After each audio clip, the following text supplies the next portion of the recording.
সোনা ও রূপা জীবনটাকে ভালোবাসা দিয়ে ভরিয়ে দিয়েছে সূর্য ও দীপা।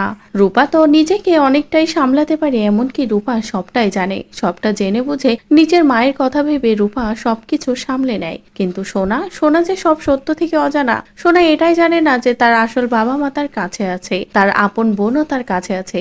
না জেনে সোনাও বাড়াবাড়ি শুরু করে দেয়। সোনার বারবার এটাই কথা যে তার আসল বাবা মা কোথায় আছে, তাদের কাছে সোনা চলে যেতে চায়।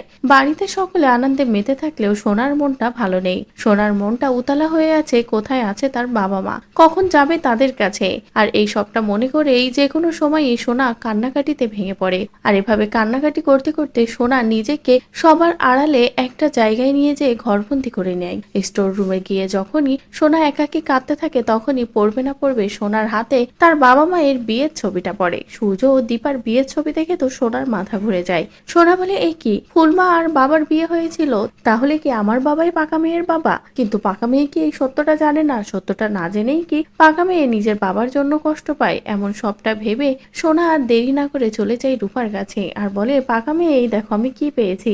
আমি তোমার বাবাকে খুঁজে পেয়েছি পাকা মেয়ে, তুমি না তোমার বাবার জন্য কাঁদো? তখনই রূপা ভয় পেয়ে যায় আর বলে, সোনা এসব কি বলছে? এরপরে সোনা যখনই ছবিটা দেখায় তখনই রূপা আরো ভয় পেয়ে যায়। রূপা কি বলবে কি করবে ভেবে পায় না। এদিকে সোনাকে তো সত্যটাও জানাতে পারে না যে সোনা রূপা যমজ দুই বোন আর তাদের দুজনের বাবা মা একই। এটা বলতে না পেরে সোনা কথা বলতে থাকলে রূপা শুধু চুপচাপ শুনতেই থাকে। রূপা কোনো উত্তরই করে না। তো বন্ধুরা, সোনা তো সবটা জেনেই গেল, সবটা চোখের সামনে সোনার এখন। তাহলে এবার কি করবে সকলে? সোনাকে কি বোঝাবে? কিভাবে সোনাকে সামলাবে? এদিকে রূপা কি সোনার অবস্থা দেখে সত্যটা জানিয়েই দেবে? আপনাদের ঠিক কি মনে হচ্ছে তা অবশ্যই কমেন্ট করে জানিয়ে দিন। পরবর্তী আপডেট পেতে চ্যানেলটি সাবস্ক্রাইব করুন।